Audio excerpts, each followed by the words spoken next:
Okay, estamos en el momento de las preguntas y siempre pensamos en una pregunta actual. Y como hoy es un día especial para los padres, tenemos algunas preguntas que van sobre el hombre, el varón. Dios le dio a Adán una mujer y juntos se completaron. Dios les dio una familia. Ambos eran diferentes y tenían cualidades distintas. ¿Qué dice la Biblia sobre el rol del hombre en la familia?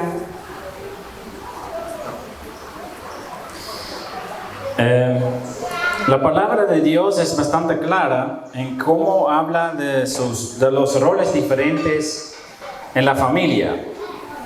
Y yo creo que podemos aprender muchas cosas de la palabra de Dios en ese sentido, porque lo que es común hoy en día en la cultura es contrario, casi, en muchos casos contrario a lo que dice la palabra de Dios.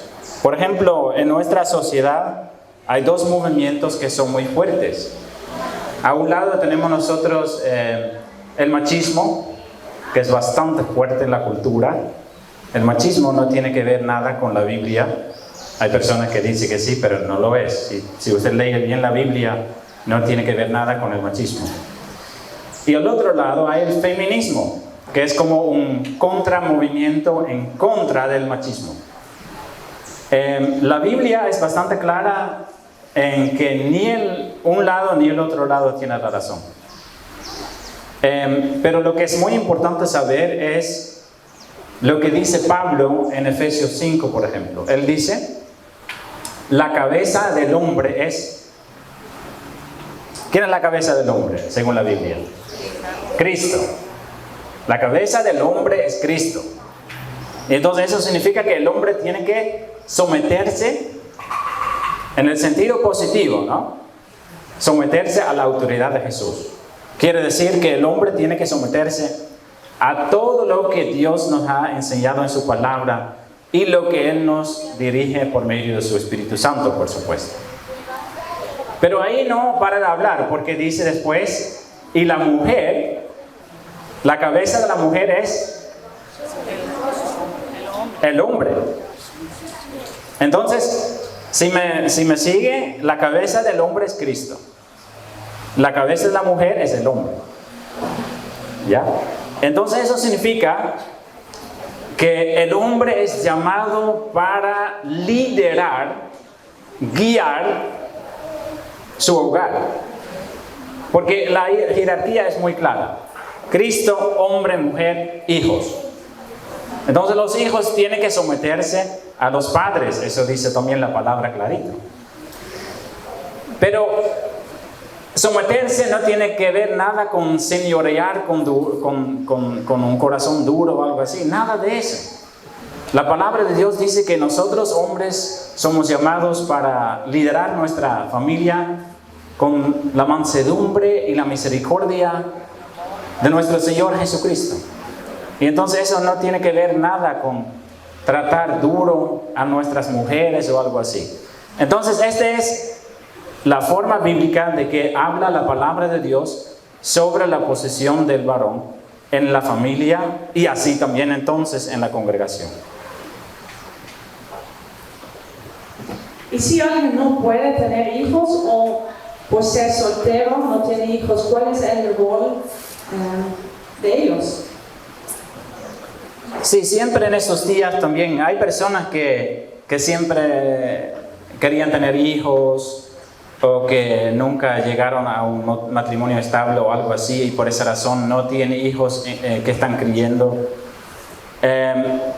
Y entonces en ese día también siempre pensamos en eso. Por eso nosotros aquí en la iglesia sí celebramos Día del Padre, lo llamamos Día del Padre, pero incluimos a todos los varones. ¿Por qué incluimos a todos los varones? Es porque todos los varones tienen ese llamado de ser como un padre en su entorno. Puede ser por hijos de algún familiar, pero también la congregación. Hay muchos hijos que no saben lo que es tener un padre o un buen padre. No lo tienen. Por ejemplo, Joel y Steven están siempre trabajando en la semana de lunes a jueves con un grupo de jóvenes y niños del barrio. y hicieron algo para preparar para el Día del Padre, pero muchos de ellos dicen, no tenemos un padre. Y entonces eso es la realidad que enfrentamos diariamente aquí en la sociedad. Y entonces, justo para estos tipos de niños, podemos ser nosotros como padres, mostrarles el cariño que ellos no tienen en su hogar y en su propia familia. Y entonces en ese sentido, todos los varones, no importa si tenemos hijos propios o si no tenemos hijos propios, si lo tenemos, somos llamados para transmitir el amor como padre a niños que no saben lo que es. Y hoy en día, en muchas familias rotas, familias en las que el hombre falta, ¿qué defectos se nota entonces en las familias? Sí, es tremendo el daño que está pasando. Mira, nosotros hablamos mucho, y también los políticos y todo, hablan de la delincuencia, ¿verdad? Todo lo que está pasando en la calle, los robos, el uso de drogas, todas esas cosas. Pero muy poco las personas mencionan la raíz de todos esos problemas. Porque esos problemas no empiezan en la calle. Esos problemas no empiezan en el colegio. Esos problemas empiezan en un hogar quebrantado o no estable. Ahí empiezan los problemas. Porque es una idea de Dios, de que un hijo necesita un padre y una madre que juntos gobiernan su hogar con sabiduría. Y entonces cuando eso no está, no tenemos que estar sorprendidos que toda la sociedad está roto. Porque esa es la razón. Hogares quebrantados producen hijos que andan en malos caminos. Y entonces, eso es la raíz de todos los problemas.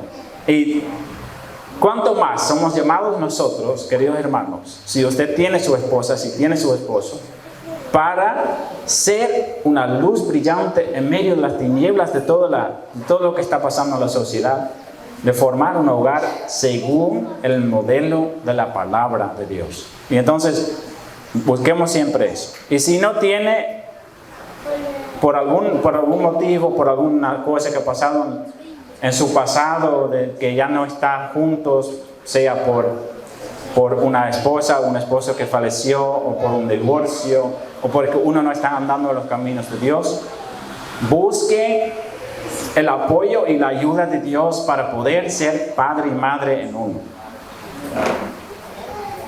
Y como última pregunta, ese daño a los hijos, ¿eso también afecta a las generaciones posteriores? Sí, como le dije, si nuestros hijos nunca han recibido el ejemplo en el propio hogar de cómo ser un buen padre, ¿cómo podemos esperar nosotros que ellos, teniendo sus propios hijos, van a ser buenos padres? No tener el ejemplo, no tener los ejemplos en su alrededor. Y entonces, yo creo que la iglesia es llamada especialmente para educar a los hombres como también a las mujeres para ser padres y madres conforme al corazón de Dios, para dar esos buenos ejemplos a nuestros hijos, para que ellos en la próxima generación también puedan transmitir ese ejemplo a sus hijos. Eso es algo muy importante, porque si no lo hacen, los problemas de esa generación pasan a la siguiente y pasan a la siguiente y van a ser peores, ¿sí? Y entonces es muy importante que nosotros entonces damos y reflejamos un buen ejemplo. Y entonces es muy importante que los jóvenes de nuestra iglesia oran por un buen esposa que quiera andar en los caminos de Dios, porque ustedes son la nueva generación, ¿sí? Por medio de esas preguntas hay un mensaje importante para ustedes jóvenes.